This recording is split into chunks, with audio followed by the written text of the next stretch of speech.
Mesdames et messieurs, bonjour et merci de suivre ce flash d'information de 10 heures sur les antennes de la télévision nationale du Burkina. Le monde du football burkinabé est en deuil. Abdoulaye Soulaman, le gardien de but des étalons, est mort hier vendredi à Bobo de Lasso à l'âge de 38 ans. L'ancien portier du 11 national se battait depuis longtemps contre la maladie qui a fini par avoir raison de lui. Abdoulaye Soulaman a commencé à l'Union sportive de la Comoé. Il est aussi passé à la SFB et à l'Asfa Yenenga. Son dernier club en date est celui d'Accra au Ghana. À la CAN 98 déjà, il était troisième gardien du Burkina où il a eu la médaille de bronze. Il a eu aussi la médaille d'argent à la CAN 2013, toujours avec les étalons. La médecine traditionnelle africaine veut s'innover à Ouagadougou. Hier, les praticiens de la sous-région ont lancé la commémoration de la 15e journée africaine de la médecine traditionnelle. À travers cette journée, le ministère de la Santé affiche son engagement à travailler à une bonne collaboration entre la médecine traditionnelle et celle moderne. Une autre cérémonie a ouvert aussi ses portes hier à Ouagadougou sur le site du CIAO. Il s'agit de la 4e édition de la foire internationale multisectorielle de Ouagadougou.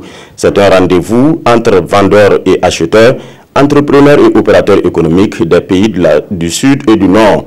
Pendant 10 jours donc, ce sont des affaires et des contacts qui seront noués dans le but de faire de l'espace UEMOA un marché viable. La construction de l'autoroute Yamoussoukro-Ouagadougou est toujours à la phase de mobilisation des fonds. C'est un projet de près de 1200 milliards de francs CFA que le Burkina et la Côte d'Ivoire doivent mobiliser pour son opérationnalisation. Hier à Ouagadougou, les membres du comité de pilotage du projet étaient en concertation afin de valider les recommandations formulées lors de sa dernière session. C'est un projet né du traité d'amitié et de coopération ivoiro-burkinabé dont l'objectif est de contribuer à l'intégration socio-économique des deux États. La fracture est désormais actée entre l'Espagne et la Catalogne. Le gouvernement sécessionniste a déclaré unilatéralement hier l'indépendance de la République de Catalogne. En même temps, Madrid a mis la Catalogne sous tutelle tout en destituant son exécutif et son parlement. Pour l'heure, les autorités autoproclamées de la Catalogne sont isolées. Individuellement ou au sein de l'Union européenne, toute l'Europe condamne la sécession et appelle à des négociations pour un retour de l'unité de l'Espagne.